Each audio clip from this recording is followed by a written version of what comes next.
Hello, humans, and any furry, scaly, or winged creatures that might be watching with those humans. My name is Stephanie, and I am the Sarcastic Sewist. And today I'm just gonna be sewing up a little, like, cloth tray. I think it's gonna be really cute. I already cut out my two pieces. This is super simple, so I'm super excited about it. I also interfaced them for a little bit of stability. So that's already done because it's really boring and I didn't want to show that to you. And the first step is literally just right sides together and then sew all the way around the outside. So I'm going to do that really quick and I will be right back. All right. So I did leave a gap right here so that I can turn it right sides out. But first I'm going to clip these corners off to make nice, neat little corners and turn it right side out and give it a really good press.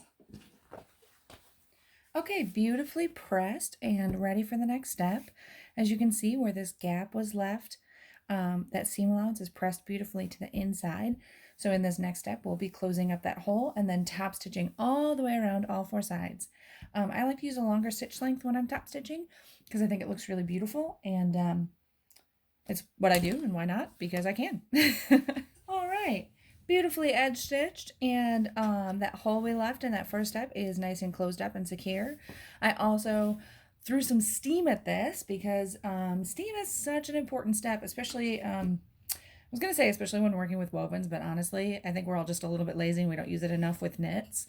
But it really helps lock in those stitches and make them nice and clean and beautiful. So I like to press after every seam. And if I ever don't, it's because I'm feeling really lazy and I'm not going to judge you if you do the same. So the next step is actually to mark 1.5 inches from each edge, a nice rectangle in the middle. And then I'm actually going to do some quilting kind of in the middle just to add a little something something because I like things to have a little something, right? So we're going to just grab a quick ruler. And I'm pretty lazy, so I don't feel like marking and then having to wash any kind of marking away. So I'm actually just going to put some pins in at 1.5 inches from each end. My pins are pretty janky. I should probably replace them. They're all bent from, using them. But I'm just going to put a few on each side. And I grab them and bring them over here rather than reaching.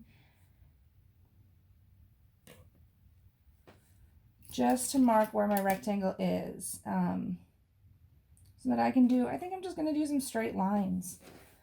Honestly, I think that'll be really beautiful. I've got this lovely print on the back that I don't want to mess with too much. I kind of want to let it shine.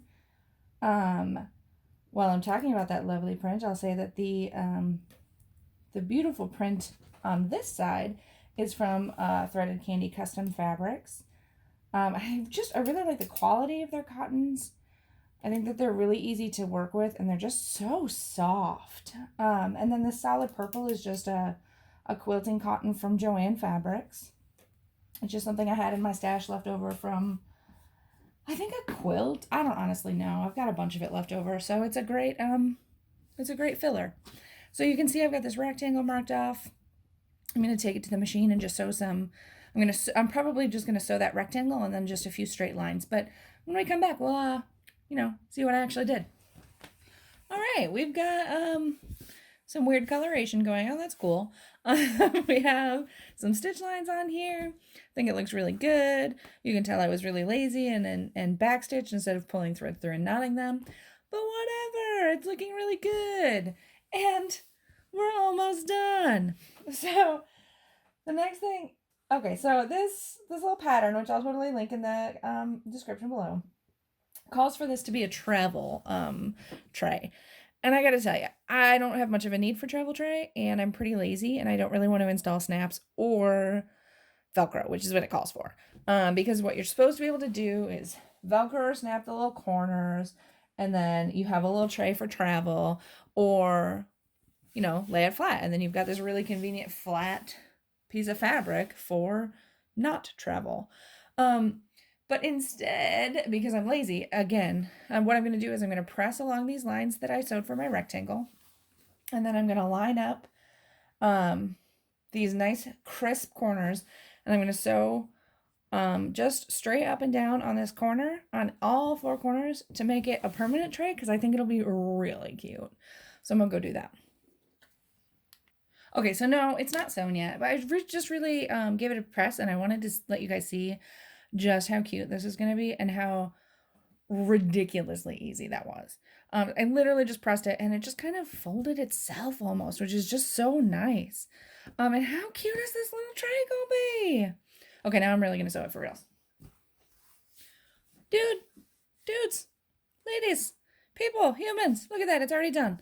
This was my first time making these, and it is possibly the easiest project I've ever made in my life. I usually practice new things, but I just didn't feel like it tonight.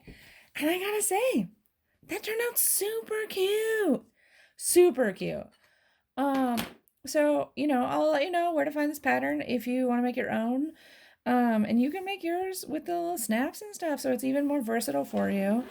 And check out my blog for like the fabric info and my thoughts on the other cute things that I made with this fabric, because it's gorgeous.